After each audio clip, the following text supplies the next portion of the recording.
Health, yeah. This isn't your average health talk. We're asking those awkward questions for you. We're digging into the health, wellness, and medical news that matters to you. We're cutting through the clickbait with facts you can trust, from uncomfortable questions to breakthrough science. It's a dose of real news you can use. This is Health Yeah with Monica Robbins, your prescription for life. Thank you so much, Dr. Voos, for joining us. You are the president of the NFL Physicians Society. And when you took over the helm, one of the biggest things you wanted to make sure of was the safety protocol at every NFL stadium across the league. And you wanted to make sure that everything was the same. Here we are. The Browns are going to London to play. Is the safety protocol going to be the same across the pond? The NFL has expanded its games to multiple countries and across the globe, and I think the international games will continue to grow. All of the same protocols that we have launched here in the States at our home stadiums, we want to translate those to all of these visiting stadiums as well. And that's whether it's here in the United States or whether it's abroad. It's the exact same consideration of the players knowing that when they walk out on the field, they have the same level of care no matter where they're at. It just adds another layer to it when we go to another country. And it's the different laws and temporary medical licensure and establishing relationships with other hospitals and local healthcare providers. And fortunately, our partners at the NFL have done a remarkable job. Dr. Sills and Dr. Ellis, two of our NFL physician leaders, really helping us to establish those relationships. And then as each game is played in different places across the country, we have those contacts in place. How long does it take you to get all of those details in place? Yeah, the planning begins months in advance, and well over 6 months ago, we all had to obtain our temporary licenses. We're practicing medicine in another country. We also have routine calls with the different healthcare providers and healthcare institutions if we need an X-ray or emergency care or medications. And if we're at the practice field or at the game, reviewing all of those different situations, bringing our own supplies, and then working with those different teams and healthcare institutions for supplies we may need while we're there. So it's a huge effort, and fortunately, the NFL has started to play more routinely some games in London. So we have this process now starting to become a more consistent process. And where it becomes really unique is as we continue to add new sites. With the game played in Dublin last week for the first time, the NFL continues to add new locations. Can you talk about, I mean, it's like clockwork how everything is set up. You have the spotters up in the booth. You have, everybody watching on the sidelines. You have the blue tent ready to go for any concussion protocol. Is that exactly how it's set up in anywhere else across, in another country, or is anything different? All of those same sideline personnel are there, from our unaffiliated neuro consultants to the airway management physicians and to the athletic trainers that are the eyes in the sky. And many of our European and Brazilian counterparts have come to our meetings here. They come to the NFL Combine, and they came and attended NFL games to see how things worked and could be applied here at the NFL level. And many of our partners abroad have worked in high-level soccer and rugby and European football. So we've been able to translate and match those protocols from each of the different sports together. So it's been a remarkable exchange of ideas. We get to know a lot of our healthcare providers across the country, and they learn things from us, and we've learned an awful lot from them. So it's one of those exchange of ideas where you see they're doing this in soccer, they're doing this in rugby, and how can we integrate all of these together? Yeah, that was my next question. Are there any things that you are integrating from other sports, or any things that you've shared with them that they're integrating into rugby or soccer? Many of our European stadiums essentially have mini emergency departments.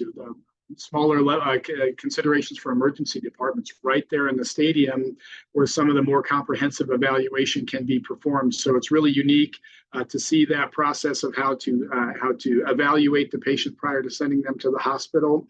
And then during the game, our European counterparts are there with us. So those physicians are right there on the sidelines with us. So we can deliver care. And should there be one of those emergencies, we have that team right alongside us to help us out. What are your biggest concerns? Yeah, every game I'm always concerned here. I want to make sure our players get through the game safely, and we're making sure that there's no injuries or hoping that there's no injuries. But certainly if there is a catastrophic injury, a major injury where a player does need to be sent to the hospital and then may need to stay back for multiple days to recover, those are the things where not only do we want to assure that the player gets a high quality of care, but then it comes all of the anxiety of I'm in a hospital in another country. Is my family here? Do I know anyone? So we have a process in place as well as to who's designated to remain back with the athlete so they have a familiar face, a familiar part of the healthcare team. They're helping them along the way to alleviate some of those anxieties. In that emergency type situation, the field to hospital situation, is that set up similar to how it is in the States? Absolutely. Yeah, the emergency action plans are very synonymous. And so it's been nice as we've been able to share this, particularly over the last several years as these exchange games have continued to occur. It's been a great opportunity for many of us across all of professional sports to start to unify our emergency action plans. And I think it's one of the great examples of how information disseminates across leagues for best practices.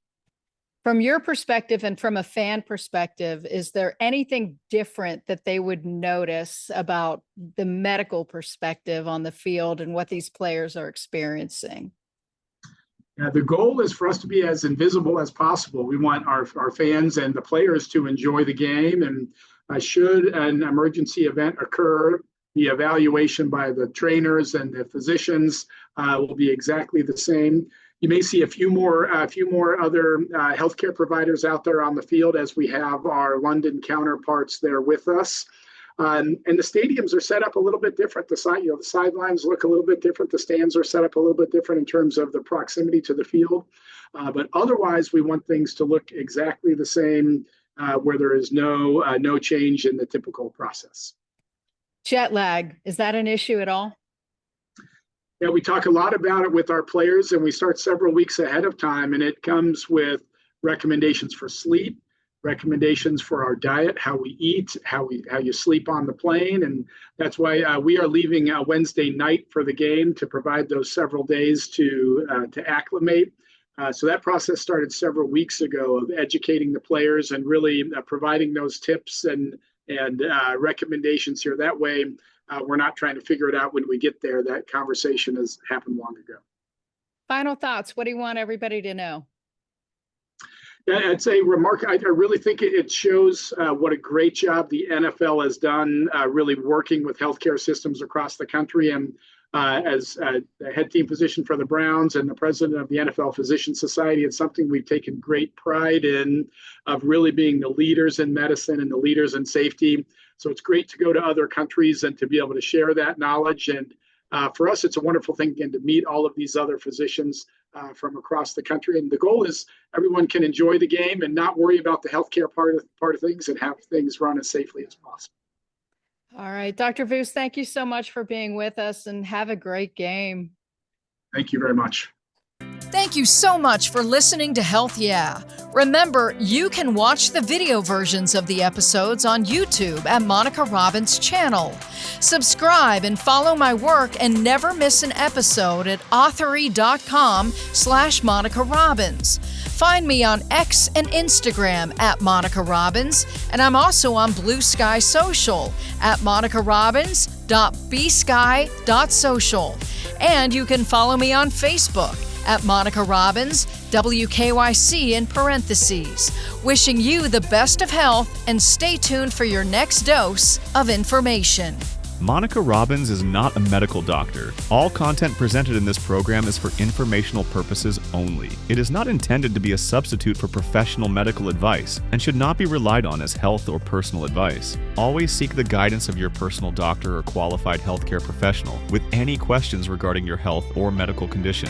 Thanks for listening to Health Yeah with Monica Robbins from WKYC Studios. Subscribe now so you never miss an update and find more on everything you heard right here on WKYC.com, the WKYC app, and WKYC Plus on your smart TV.